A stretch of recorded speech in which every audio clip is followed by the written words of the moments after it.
Today is a very important day for all of us and a proud moment for members of the University of Nairobi community.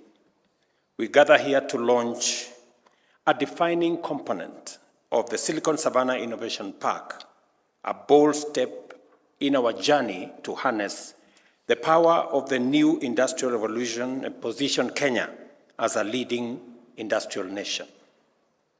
The inauguration of this engineering and science complex is both a historic milestone for the University of Nairobi and a defining moment in our nation's journey of transformation.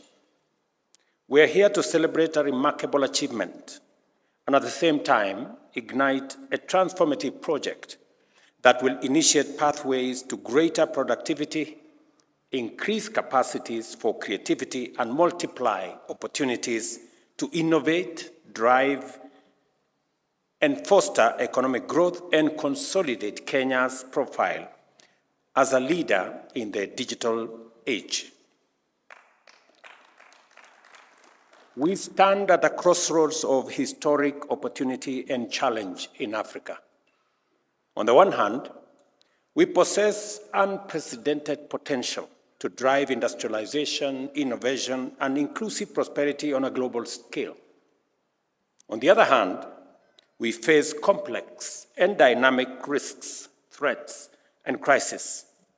With a median age of 19 and over 60% of the population under 25, Africa is home to millions of well-educated and highly skilled young men and women ready to make their contribution to the advancement of our economies and industries.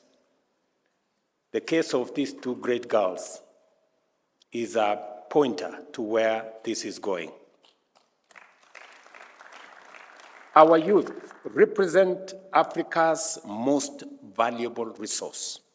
And you said it, Chancellor, that we are a continent of immense natural resource potential, but we are also home to one of the best human capital anywhere in the world.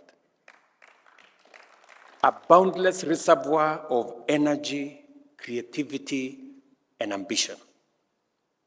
This demographic is not merely a statistic, it is a heartbeat of our continent's future. By channeling this vitality into science, technology, and innovation, we can turn Africa's challenges into opportunities, transform our vast resources into wealth and well-being, and solve global problems with uniquely African solutions.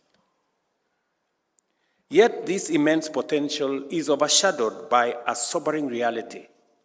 Every year, tens of millions of young Africans enter the job market full of hope and a desire to create, innovate, contribute to the well-being of themselves, their families, their communities, and their nations. Unfortunately, for far too many, this transition rarely culminates in opportunity, and more often in the frustration of unemployment and the uncertainty of informal work. This glaring paradox of an underdevelopment in the face of resource abundance and of unemployment in the presence of immense industrial potential calls for immediate and urgent action to harness Africa's demographic dividend and transform it into a dynamic engine of inclusive innovation, growth, and prosperity for all of us. In Kenya, the situation is equally unsustainable, requiring urgent and effective strategic intervention.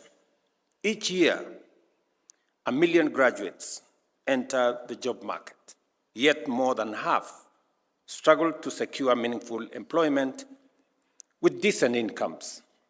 This stark reality has informed the radical plan to enhance labor productivity across all sectors, particularly in the strategic pillars of the bottom-up economic transformation agenda. I remember very well that when we were crafting our manifesto, we said that we need to be deliberate to be intentional on where we are going to create jobs, how, and be scientific in how those jobs are going to be created. And that is why we have focused on areas that are intentional about creating jobs, whether it is in our housing plan or in our digital jobs agenda or in our export of labor program. We are intentional on where we are going to create jobs because, as Chancellor here said, it is jobs, jobs, and more jobs. And therefore, it is important that as we look at the array of space where we can create these jobs, technology, the digital space is a very critical aspect and component of the place where we can expand high quality, forward-looking future and present jobs. And it is the reason why we are expanding our digital footprint. We've made a conscious decision as a government that we are going to have the infrastructure for an ICT hub in every ward in Kenya, so that we create the ecosystem for more young people to participate in the digital space by first access, and then secondly, they can be trained